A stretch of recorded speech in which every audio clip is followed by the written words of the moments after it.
racing to sharpen the image, but the mist and rain were still too thick to discern much detail. Hell, he needed nothing more. By the speed and bent of the approaching armada, Vane intended to attack. Damnation! How could he know what lay beneath the false bottom of the hold? And why the devil did Vane wait if he intended to plunder? Why now, when the Highland reel was but a day's sailing from home? Outrun them? Moore asked, over the screeching of the booms of all three masts while they swung across the deck. For what? Kennan slammed his spyglass shut, his gaze scanning the faces of his crew for any sign of a traitor. If we stand and fight, we're dead men. But there's nae time, McNeil shouted, his arms shaking as he fought the resistance of the wheel. Ahead, the enemy ships divided, one sailing broadside to port, the other to starboard, and the third making a sharp turn, cutting across the Highland reel's bow. Lord save us, grumbled Lachie Moore. We're nearly home, damn it all. By God's grace, I'll be sitting by my father's hearth this eve. Fire a cannon from each side, and let them know we'll not surrender without a fight. Kennan grabbed Runner by the arm and headed aft at a run. Come with me. Aye, sir. With a spark in his eyes, the lad grinned as if heading to a gathering filled with bonny lassies, rather than sailing straight for certain death. Are we going to send them to hell, sir? You'd best believe it.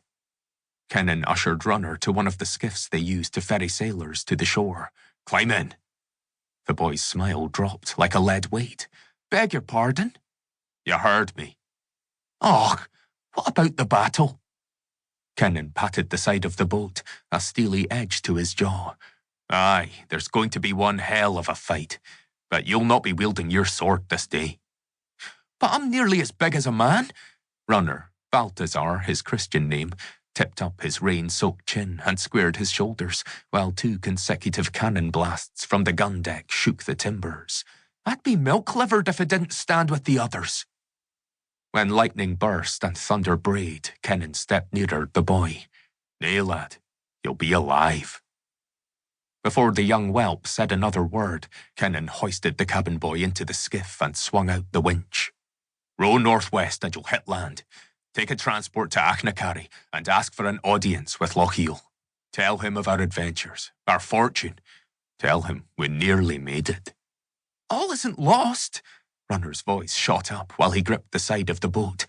The skiff teetered in mid-air, dangling over the side of the ship. We've a ferocious crew, sir. We'll fight them. Aye, we will.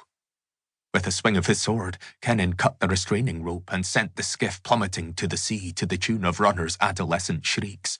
Nay, it wasn't pretty, but as captain of the Highland reel, he wasn't about to let the boy face certain doom. If they didn't come out of this alive, at least someone would take word to Lochiel, the great chieftain of Clan Cameron, Kennan's da. Remember! He cupped his hands around his mouth and shouted to the boy, praying he'd be heard above the mounting blasts from enemy cannons.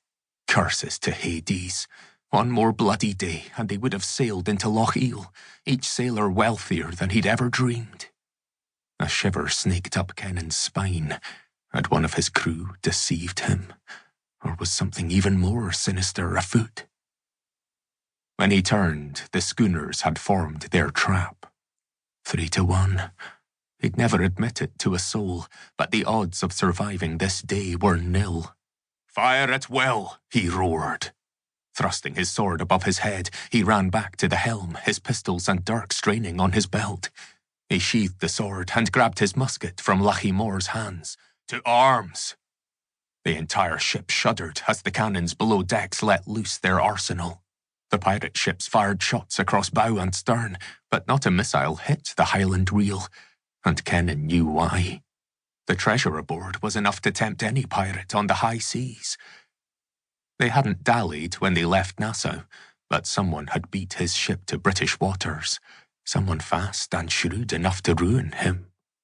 Unless that someone had sailed ahead? Who? Mistress Evans? Unlikely. Not only had the woman supplied his ship, the widow had been more than accommodating in Nassau. Very accommodating indeed.